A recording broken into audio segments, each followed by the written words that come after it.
This is the Trump Breaking News Network. Here's what's happening. Pence removing lobbyists from Trump transition team. The move to get rid of lobbyists in key roles was one of the first decisions made by Vice President-elect Mike Pence in his role overseeing the construction of a Trump administration. One source said the decision to remove the lobbyists makes good on Trump's vision of how he wants his government constructed. Tuesday evening, Pence formally signed a memorandum of understanding putting him in charge of the transition team. A similar document had been signed by New Jersey Governor Chris Christie, who spent months running transition operations before his demotion last week.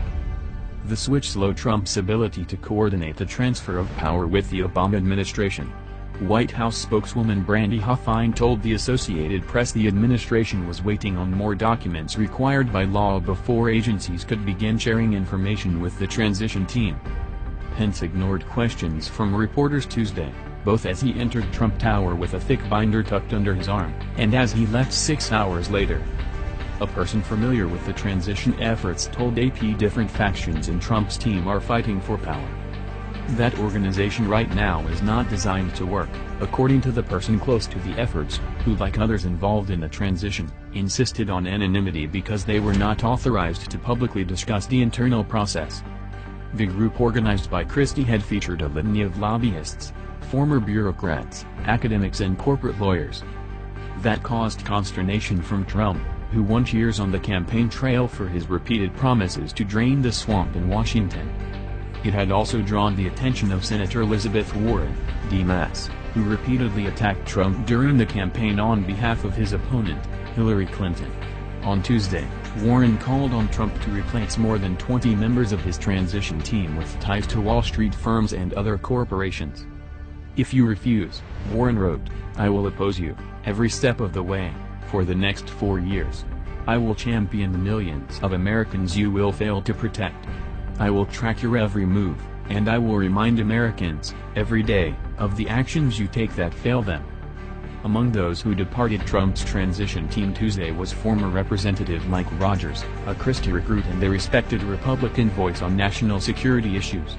The Wall Street Journal reported that Frank Gaffney, a former defense official in the Reagan administration, had been brought in to assist on national security issues, along with Representative Devin Nunes, Republican California, and former Representative Pete Hoekstra. Former GOP national security official Eliot Cohen blasted Trump's team on Twitter, calling them angry, arrogant. Cohen opposed Trump during the campaign, but in recent days, he said those who feel duty-bound to work in a Trump administration should do so. But he said Tuesday that after an exchange with Trump's team, he had changed my recommendation. Trump's transition team was also reviewing Secretary of State candidate Rudy Giuliani's paid consulting work for foreign governments, which could delay a nomination or bump Giuliani to a different position, according to a person briefed on the matter but not authorized to speak publicly about it. Giuliani founded his own firm, Giuliani Partners, in 2001, and helped businesses on behalf of foreign governments, including Qatar, Saudi Arabia, and Venezuela. He also advised TransCanada, which sought to build the controversial Keystone XL's pipeline, and helped the maker of the painkiller drug OxyContin settle a dispute with the Drug Enforcement Administration. Businessman Carl Icahn disclosed on Twitter, based on conversations with the president-elect, that Trump was considering Steve Mnuchin, a former Goldman Sachs banker, and Wilbur Ross, a billionaire investor, to lead the Treasury and Commerce departments. Trump himself broke with protocol Tuesday night by leaving Trump Tower without his press contingent.